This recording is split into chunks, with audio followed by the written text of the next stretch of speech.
अस्सलाम वालेकुम dear students. आज जो मेरा टॉपिक है वो है हाउ टू अटेम्प्ट पेपर। याद रखिएगा कि आजकल ये बहुत सारे स्टूडेंट की प्रॉब्लम है कि हमने अच्छा पेपर जो है वो कैसे अटेम्प्ट करना है, एग्ज़ाम में हमने अच्छे मार्क्स जो हैं वो कैसे लेने हैं। ये बहुत सारे स्टूडेंट्स की प्रॉब्लम होती है, लेकिन उसके लिए कुछ टिप्स हैं जो आज मैं आपको बताऊंगा। हम ऐसा करते हैं, सबसे पहले दो पेपर लेते हैं।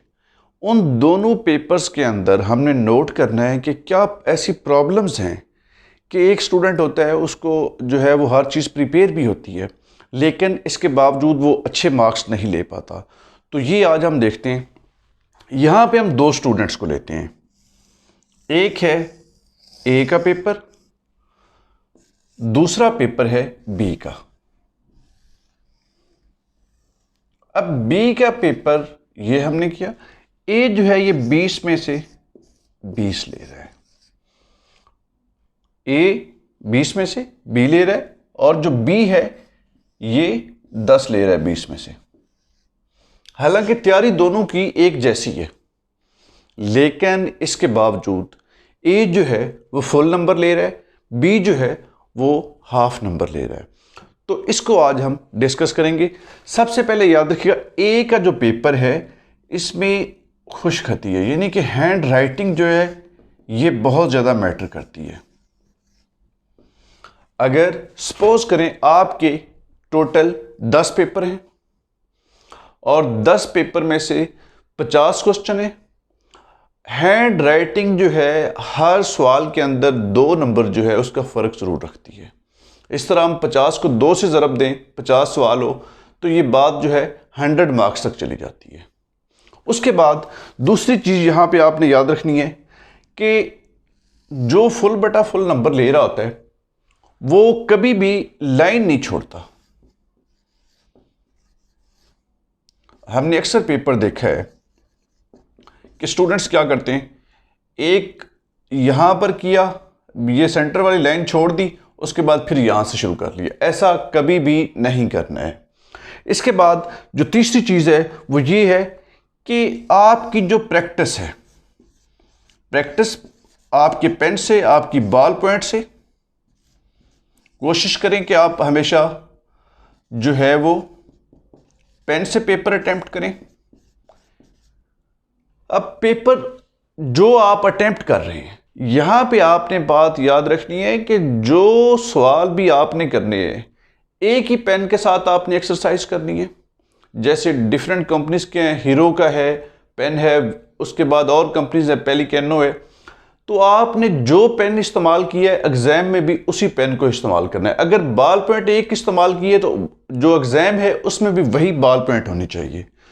इसके बाद तीसरी चीज़ जो है हमारे पास यहाँ पर वो ये है कि एग्जाम में जो सवाल आपसे पूछा जाता है वो आपने उसका जवाब जो है उसी सवाल के अकॉर्डिंग देना है। जैसे कुछ स्टूडेंट आते हैं, कोई सवाल होता है तो जवाब जो है वो उसका कोई लिख के आ जाते हैं। तो आपने रेलेवेंसी जो है इसको सबसे ज़्यादा मद्देनज़र रखना होता है एग्जाम के अंदर। अगर आपने रेलेवेंट आंसर नहीं किया तो आप कभी भी अच्छे मार्क्स जो हैं वो एग्ज़ाम में नहीं ले सकते हैं। इसके बाद जो चौथी चीज़ है वो ये है कि जो भी आपने सवाल अटेम्प्ट करना है उसको क्वेश्चन नंबर ज़रूर दें। क्वेश्चन नंबर, सपोज आप जो है चौथे नंबर वाला सवाल अगर आप पहले नंबर पे कर रहे हैं तो आपने उसको क्वेश्चन नंबर, अगर आप पहले नंबर पे कर रहे हैं तो आपने क्वेश्चन नंबर 4 लिखना है। हालांकि ये आपका सवाल पहले है। अब कई स्टूडेंट होते हैं वो तरतीब के साथ लिखना शुरू कर देते हैं। ऐसा नहीं होना चाहिए। जो क्वेश्चन आप अटेम्प्ट कर लें उसका आपने क्वेश्चन नंबर भी सेम देना होता है। बहुत सारे स्टूडेंट ये भी पूछते हैं क्या हमें सवाल लिखना चाहिए। देखिए, अगर बहुत लेंथी सवाल है, एक प्रपोजिशन की बेस पे क्वेश्चन आ रहा है तो वो बेशक आप ना पुट करें, क्वेश्चन नंबर डालें, साथ उसका आंसर नंबर डाल दें तो ये काफ़ी है। नेक्स्ट जो चीज़ है, 5वें नंबर पर पेपर को अटेम्प्ट करने के लिए जो यहाँ पर मैं आपको बताना चाह रहा हूँ कि अगर आप एग्ज़ाम में गलती कर बैठते हैं, गलत लाइन आपने लिख दी, तो आपने पूरे का पूरे सफ़े को ऐसे क्रॉस नहीं लगा देना है, बल्कि उसका हल ये है कि आप एक ऐसी लाइन लगाएं, यहाँ पर क्रॉस लगाएं, यहाँ पर क्रॉस लगाएं और ऊपर ऐसे कर दें। एग्जामिनर समझ जाएगा कि इसने क्रॉस किया है, बजाय कि आप पूरे का पूरा सफ़ा जो है वो पेज ख़त्म कर दें। इसके बाद नेक्स्ट हमारे पास एक और बहुत ही अहम चीज़ है, वो ये है कि आपने जो पेपर में सवाल कौन सा अटैम्प्ट करना है। अगर एक पेपर में 5 सवाल हैं तो आपने कौन सा सवाल पहले करना है, कौन सा सवाल दूसरे नंबर पर करना है। याद रखिएगा, जो आपको सवाल सबसे ज़्यादा आता है, जो सवाल सबसे ज़्यादा आता है उसको आपने सेकंड नंबर पे करना है। जो आपको सवाल सेकंड नंबर पर आता है वो आपने फर्स्ट पे करना है।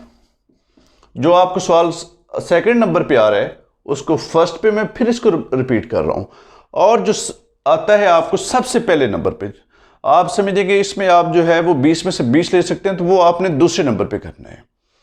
और जो सवाल आपको समझते हैं कि मुझे नहीं अच्छा आता, उसको आप बजाय एंड पे करने के तीसरे नंबर पे करेंगे। ये एक नफ्सियात आप कह लें। आप ये नहीं है कि आप एग्जामिनर को कोई धोखा दे रहे हैं जो आपका चेक कर रहा है, बल्कि ये आप नफ्सियात के साथ खेलते हैं, इससे आपके जो मार्क्स हैं वो अच्छे आते हैं। नेक्स्ट जो चीज़ आपने याद रखनी है इसमें वो ये है कि जब भी आप अपना पेपर अटैम्प्ट करते हैं उसको आप खुद से रीड करें, यानी सारे का सारा लिख कर आपने उसको रीड करना है। इससे आपको ये भी पता चलेगा कि आपके पेपर में कौन कौन सी गलतियाँ हैं। नेक्स्ट जो पेपर आपके आएंगे आप उसमें भी इस चीज़ की जो है वो एहतियात करेंगे, जो एक दफ़ा आपकी गलती हो चुकी होती है। और एग्ज़ाम में मैं समझता हूँ कि आज के जो हमारा सिस्टम है इसके अंदर सबसे बड़ी प्रॉब्लम क्या है। अब आपको पता है कि ये सारी गलतियाँ कौन से स्टूडेंट्स करते हैं? वो स्टूडेंट्स करते हैं जो टेस्ट नहीं दे रहे होते। वो अपना पेपर जो है, जो टेस्ट उनका होता है, 1 महीना से सिर्फ स्टडी कर रहे हैं लेकिन टेस्ट नहीं दे रहे हैं। तो वो एग्ज़ाम में जाकर जब वो टेस्ट पहली दफ़ा लिखते हैं तो उनके साथ ये सारी प्रॉब्लम्स जो हैं ये क्रिएट होती हैं। उसके बाद जो भी आप सवाल अटैम्प्ट करते हैं, अगर आपने एक सवाल मुकम्मल लिख लिया है, उसके बाद आपने यहाँ पर एक लाइन लगानी होती है, यानी ऊपर ही आपका आंसर है। उसके बाद लाइन लगाकर फिर आपने क्वेश्चन नंबर 2 शुरू करना होता है। फिर आगे जब ये सवाल मुकम्मल हो जाता है तो फिर आपने क्वेश्चन नंबर 3 शुरू करना होता है।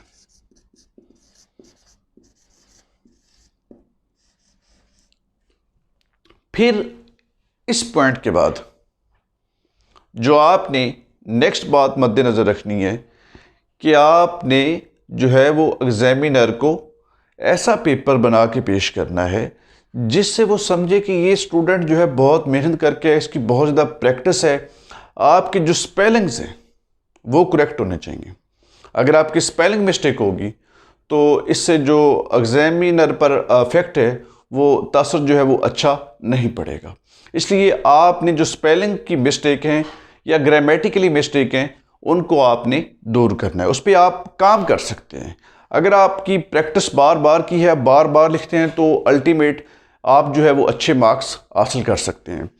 नेक्स्ट जो चीज़ है हमारे पास यहाँ पर वो ये है कि जब भी आपने पेपर अटेम्प्ट करना है तो आपने ये याद रखना है कि कुछ हमारे पास ऐसे एग्ज़ाम हो रहे हैं जिनमें एक्स्ट्रा शीट्स नहीं मिलती हैं। तो आपने कोशिश यही करना है, अगर 25 पेजेस हैं तो आपने ये बात याद रखनी है कि आपने उन 25 पेजेस में अपना जो पेपर है वो मुकम्मल करना है।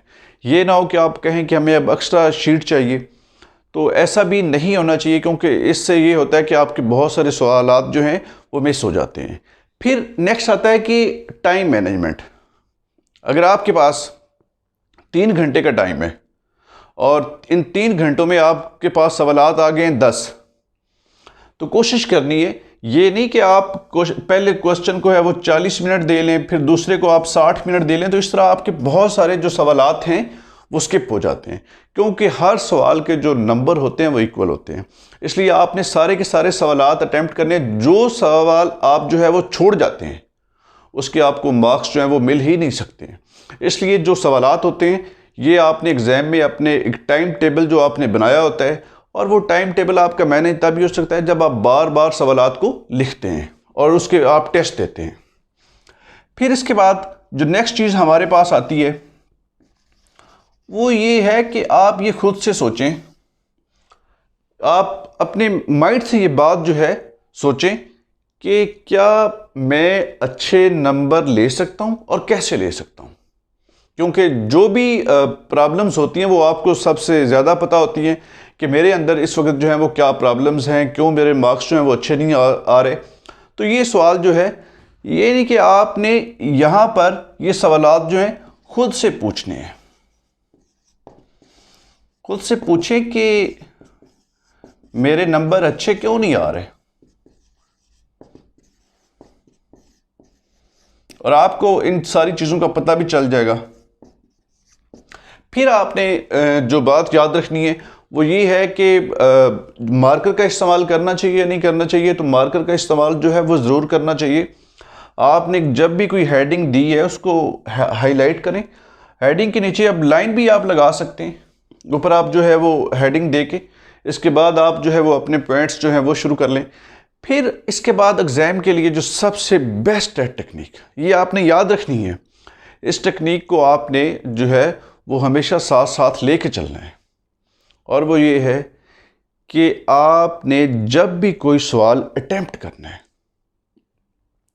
तो उसमें आपने जो चीज़ मद्देनज़र रखनी है वो ये है कि आपने ये देखना है how to do best for examiner. ये सोचकर आपने सवाल को अटैम्प्ट करना है। अगर आप ये काम करते हैं, आप एग्जामिनर को मद्देनज़र रखते हैं कि उसके सामने मेरा पेपर है, तो फिर आप ज़रूर चेक कर लेते हैं। कुछ ऐसे भी स्टूडेंट होते हैं जो दुआ कर रहे होते हैं कि हमारा पेपर जो है वो ऐसे बंदे के पास चाहे जो मार्क्स ज़्यादा देता है। दुआएं तो चलो आप कर सकते हैं, लेकिन अल्टीमेट ये सारे का सारा जो फोकस है वो आपका अपने पेपर पर होना चाहिए। आप ऐसा पेपर बनाएं कि अगला जो एग्ज़ामिनर है वो मजबूर हो जाए कि मैंने इसको मार्क्स 20 में से 20 देने हैं।